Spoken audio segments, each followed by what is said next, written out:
But I will say every audit breaks down into 3 sections. I'm going to look at your paperwork. You have to be keeping records of when you treat pigs, how many dead pigs you have, and just that you checked on them every day. There's a little bit more detailed paperwork. I would love to see that you're maintaining your euthanasia equipment, that you're checking your generator on site. But every audit, I'm going to go through your paperwork and make sure that you are keeping records. I'm then going to look at the facility. I want to make sure that the pigs are in a safe enclosure, whatever that looks like, even pasture pigs, that you have a solid fence that's not going to cause injury to the pigs.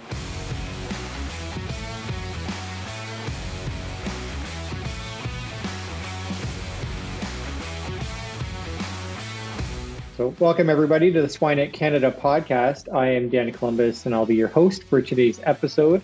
With us today, we have Jacquelyn Babcock, who is Director of Animal Welfare Auditing and Training at FACTA. Welcome to the show, Jacquelyn.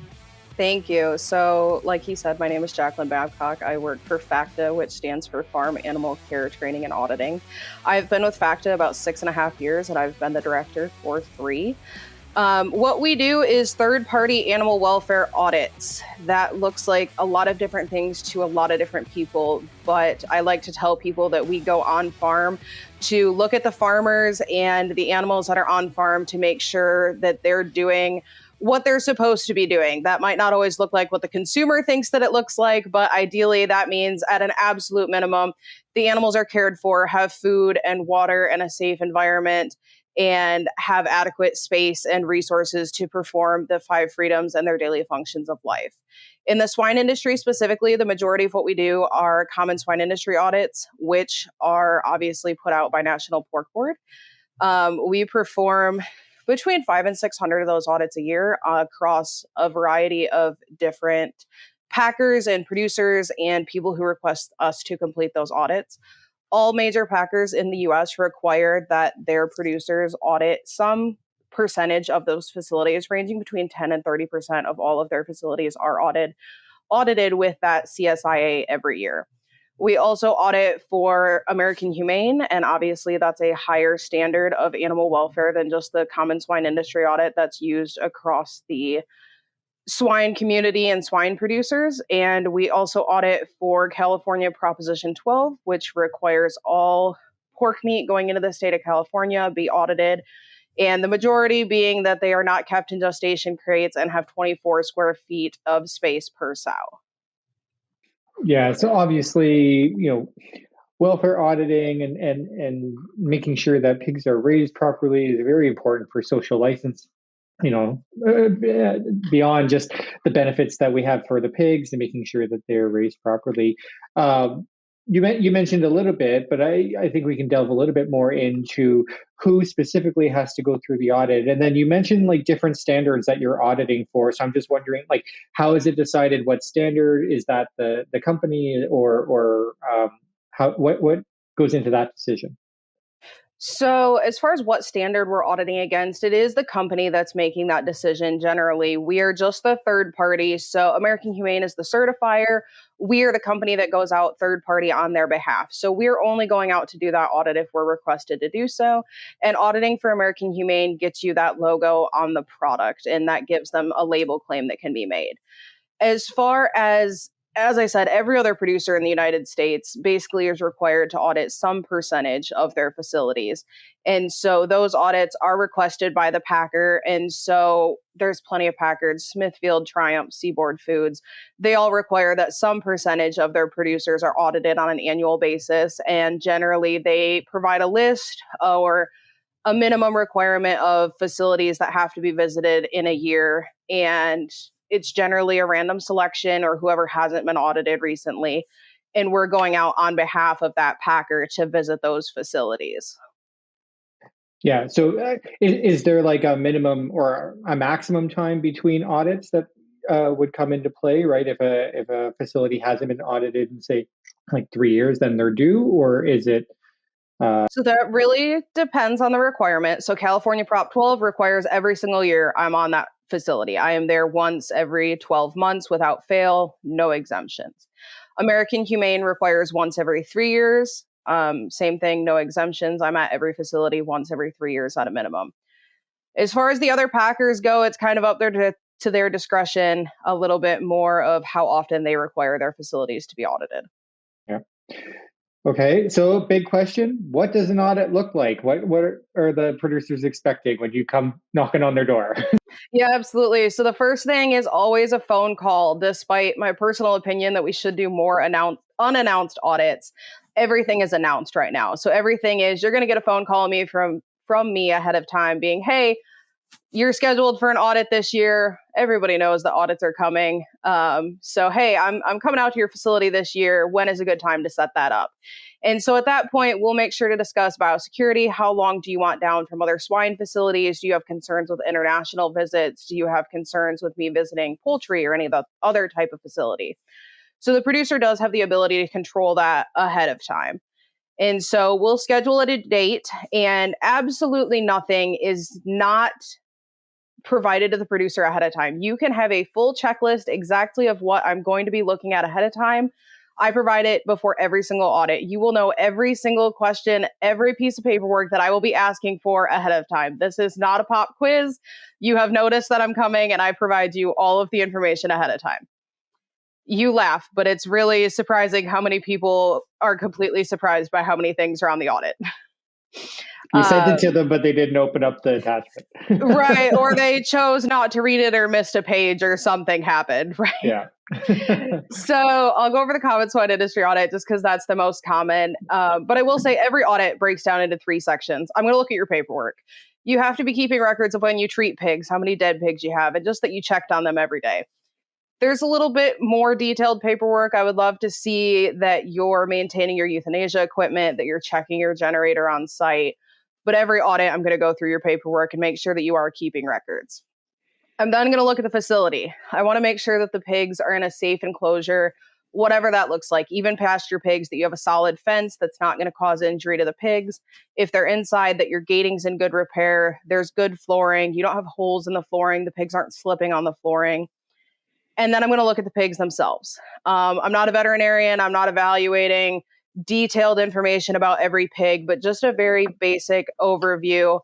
If you have a ton of hernias, what are you doing for those pigs? When do you decide that it's time to euthanize those pigs?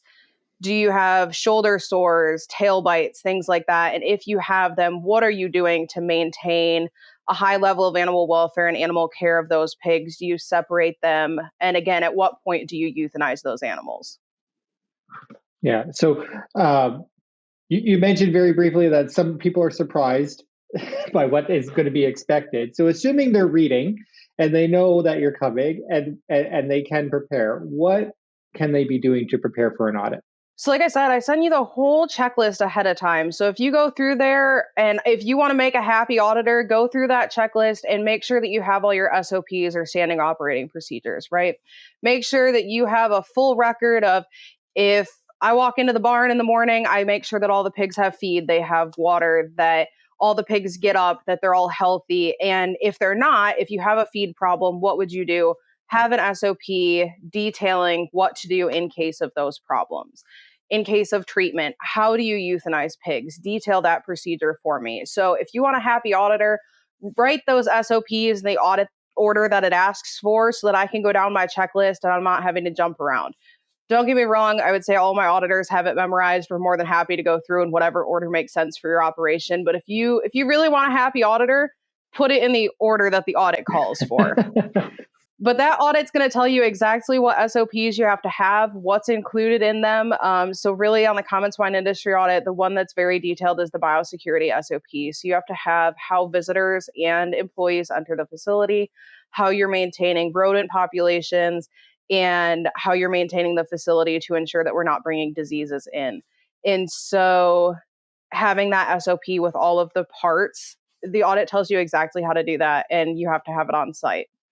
The audit will also tell you which records that you have to have on site. Again, if you could have those ready to go, if your generator records are out in the generator shed, if you can bring them up to the main office, we will appreciate you and more than you know, right? Like if I don't have to go hunt down that generator record, or you keep your euthanasia record with the bolt gun and I don't have to go out there and find your bolt gun and you brought it up to the office for me, appreciate that so much more than you know. So just making sure that all of those records are easily available, that we can look at them during an audit.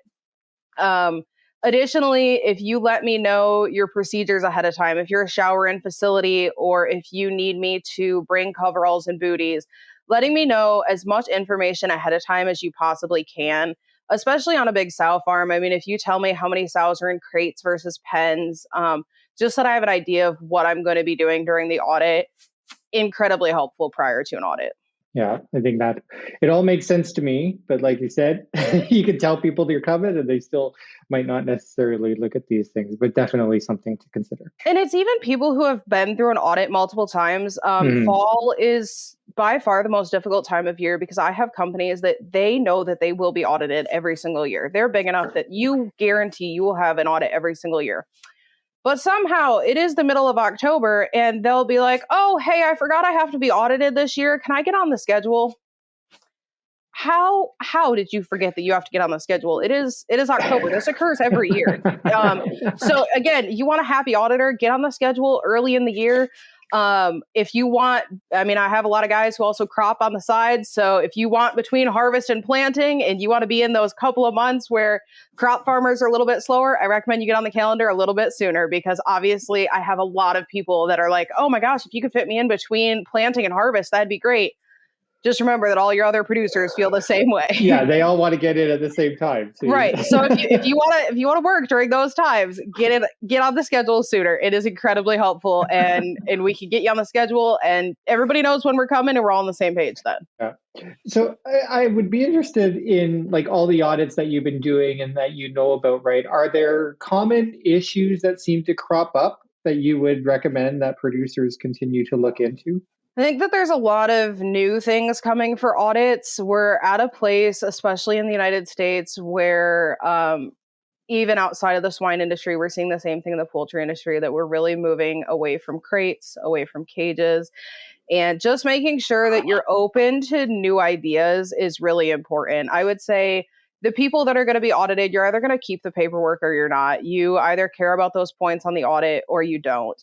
But making sure that you understand what's coming in the future and the new requirements, even outside of facility changes, understanding the paperwork requirements that come with keeping Prop 12 compliant, or we're over 20 states in the US that now do not allow gestation crates or slowly phasing them out over the next few years. So just understanding what's coming and having an idea of what that's going to look like for your operation, both in a logistics and management standpoint, but also in a paperwork standpoint, I think is really important to understand what's coming for the industry. Yeah, so I think actually that's a good maybe segue a little bit, and we can talk about Proposition 12 maybe very briefly, just because that is one of the big things, kind of a big jolt to the industry that's happened over the last couple of years. And even in Canada, we're talking about it because a lot of our pigs go down to the US and would be affected by this. So maybe just your comments on that. Yeah, absolutely. So Proposition 12 requires that any pork meat, whole pork meat entering the state of California is compliant with Proposition 12. The majority of what that looks like is that a sow is kept in pen gestation from the time that she weans her litter through the time that she's bred and gestates her next litter. The paperwork part that goes along with that is keeping records of when she's moved into farrowing, because she can't be moved in more than 5 days prior to her anticipated farrowing date. Making sure that you're keeping records if you're locking that sow up to breed her, how long she was locked up for. She can be locked up for 6 hours in a 24-hour period or 24 hours in a 30-day period.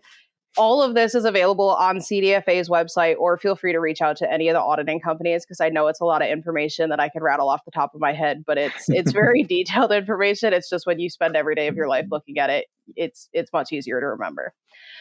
So keeping those sows separated and making sure that those sows are kept in pens. And if you are going to have sows that are kept in crates for a medical exemption or for a fair exemption, or there are exemptions, just making sure that you're keeping records of how those sows are segregated from the sows that are Proposition 12 compliant. And then in addition, every sow that, obviously most facilities here in the US, the piglets are not kept on the same facility as that sow farm. So you do have to keep record all the way through that product arriving in the state of California. So from the sow farm, that litter is born, it's headed to a nursery or a wean to finish site, and you have to keep track of those pigs each step along the way through to the slaughter facility and then onto a further packer generally here. And so making sure that you're keeping track of that meat all the way through that process. There's a lot of paperwork, and you really have to have detailed records so that an auditor who doesn't know your facility can come in and verify, okay, I understand where this meat came from and exactly what pig and what facility it came from, all the way back to the sow farm, just because there are so many steps in between. And so ensuring those sows have the proper space is really the first step to Proposition 12 for those pigs entering the state of California. I think the biggest thing for me that people don't realize about Proposition 12 is it is the first legislation that impacts pork transferring into another state.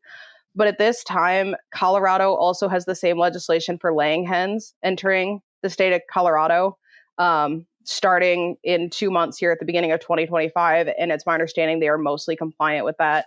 Arizona has the same legislation for laying hens. Again, already been implementing, but officially implementing in 2025. There are multiple other states with very similar legislation. McDonald's is 100% cage-free here in the US as well as in Canada. And they have exceeded their goals exponentially. There are over 20 states that already require that facilities are 100% cage-free for laying hens, either presently or transitioning. And same thing with that gestation crate requirement here in the US. We have over 20 states, the first being Florida way back in the 80s or 90s, not allowing gestation crates. And at that point, a lot of producers did leave the state of Florida. But Colorado was one of the second, and they've not allowed gestation crates in the state of Colorado for many, many years now. And so none of the other states are as strict as the state of California, requiring the 24 square feet. Here in Michigan, you're allowed to keep sows in crates until they're confirmed pregnant. So you do have a little bit of a buffer, unlike the state of California. But regardless of my opinions on Prop 12 or what the industry feels about Prop 12, the industry is going to continue to move away from gestation crates. I think it's just a reality that producers are going to have to accept. Whether it's as strict as Proposition 12 is not, it's just how the industry and how legislation and how consumers are pushing forward. Yeah, great. So I think the answer to this one I could probably guess at this point, but we'll get your point, your side of it. Why do you think audits are important? I think the biggest reason that audits are important is building consumer education and building consumer faith in the industry. Most consumers have absolutely no idea how their food is produced. I have 100 examples of this. Thankfully, I grew up in a community that was not ag-based, and so I got to very much see how people were raised. And when I was young, my mom actually got a survey from our school district, and over 60% of grown adults thought chocolate milk came from a brown cow. And so thankfully, my school district implemented basic agriculture. Pork comes from a pig, chickens lay eggs, beef comes from cows. And we really do have to educate consumers on the very fundamentals. And not everything in ag looks great. I understand that people are like, okay, we no longer have chickens in cages. But the reality is, cage-free eggs are still chickens in a warehouse, if you want to phrase it that way. And I can phrase so many things that sound absolutely terrible in our industry. And it's all about how you phrase it. So making sure that consumers understand that somebody is going to these facilities, somebody who is educated and understands production, and saying these facilities are properly caring for their animals.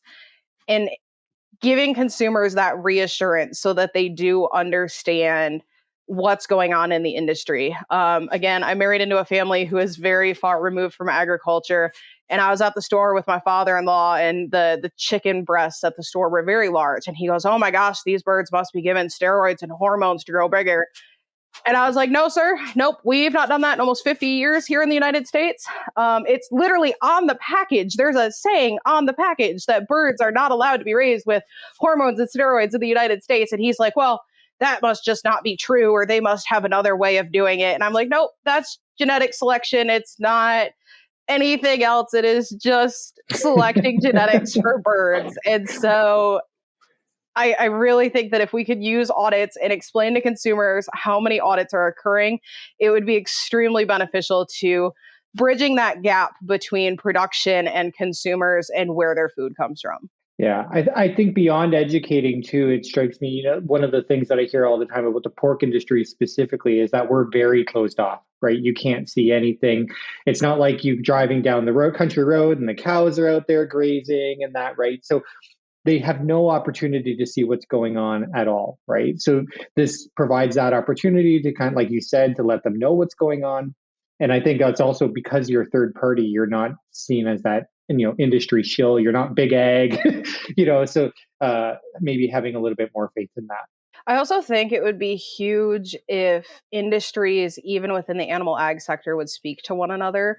I have been at a dairy conference and they've been like, we don't do anything as terrible as the broiler or the swine industry. We're not chopping off baby piglet tails. And like I said, I can make anything sound terrible in this industry, crossing species. And if we could just get a very unified front and share ideas across species, it would be so beneficial for everyone involved.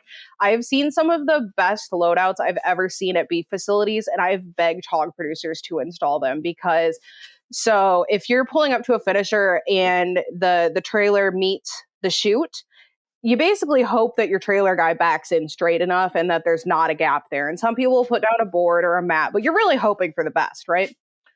Beef, who have bigger feet than little pigs do, actually have a bump plate there with a spring. So when you back into it, the bump plate actually adjusts to the trailer so that you always have a tight gap. And I'm like, first of all, this would be more beneficial in the hog industry. And second of all, if you would just communicate with one another, there's so many good ideas that could be shared across.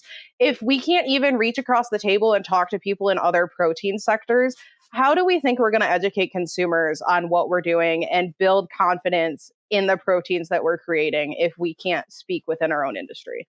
Yeah, we definitely need to have more cross-species talk. I tell that to my students all the time. I'm like, just because you're working in pigs doesn't mean you can't go and look at the beef cattle research, right, and see what they're doing. So, I think we're getting close to the end of our time. So I think we'll just ask for one final take-home message for our listeners. You are going to have to go through animal welfare audits. If you have somehow managed to not have one up until this point, I am very impressed that you've managed to escape them. But they are inevitable for all producers. It is just the way that the industry is going, whether that's the packer that you're selling to, or a grocery store, or a facility like McDonald's, or the consumer pushing for third-party audits. You are going to have a third-party audit, and it will make all of our lives easier for everyone involved if you would read that audit ahead of time to prepare for it. Yeah, very good. Okay, well, before I let you go, we have our 3 final questions that we ask every guest on the show. It's time for our famous 3. Working with nature and not against it, piglets fed AX3 see significant and improved feed efficiency. Producers know the reality of needing to reduce antibiotic and zinc use.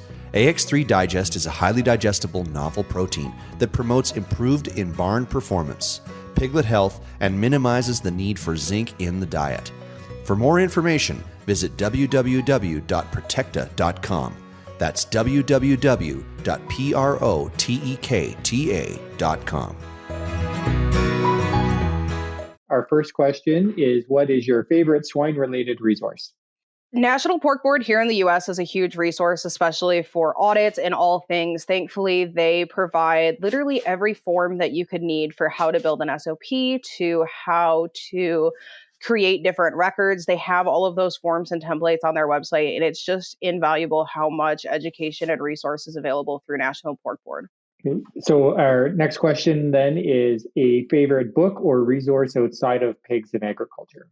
I recently listened to a book. I'm not going to say that it's my favorite, but I really did enjoy it. And there was a lot of valuable information. It's called The Secret Life of Groceries. And it kind of covered a couple different ways of how food gets to the grocery store and understanding how Trader Joe's existed and how their specialty products come to the store. Understanding the life of truckers that bring your products to the store, as well as the shrimp industry in the Middle East and Asia, which is a very interesting topic that I was not familiar with at all. Sounds like a book that a lot of people should read, because I know there was one survey where they asked, how would you increase food supply? And people said, build more grocery stores, not realize it has to come from somewhere. I've heard that many times, surprisingly, that people just think that chicken appears at the grocery store and they have no idea. So absolutely. It'd be a good introduction for a lot of consumers, how their food gets there. Yeah, excellent. Okay, our final question is, what is a characteristic that you think successful leaders or pork producers or mentors, you can pick a group, what is a characteristic that you think that they all share? I don't know that everyone in the industry shares it, but I think everybody should share it. And it's a willingness to learn and listen to other people's ideas and advice. You don't have to like it and you don't have to listen to it per se, but you at least have to be willing to listen and find a mutual understanding with other people, just so that at least everybody gets their voice heard and knows that the person on the other side is willing to listen and potentially find a middle ground. Very good. With that one comes up all the time, so it's honest, right? Yeah, you have to listen. So, and I mean, anybody who's listening to this podcast is obviously one of those people, I think, right? They're listening and what's out there. So, well, thanks again for coming on. I think it's been great information. And if anything, I hope that people are prepared when you come for their next audit now and read the document. I appreciate it. Thank you so much for having me.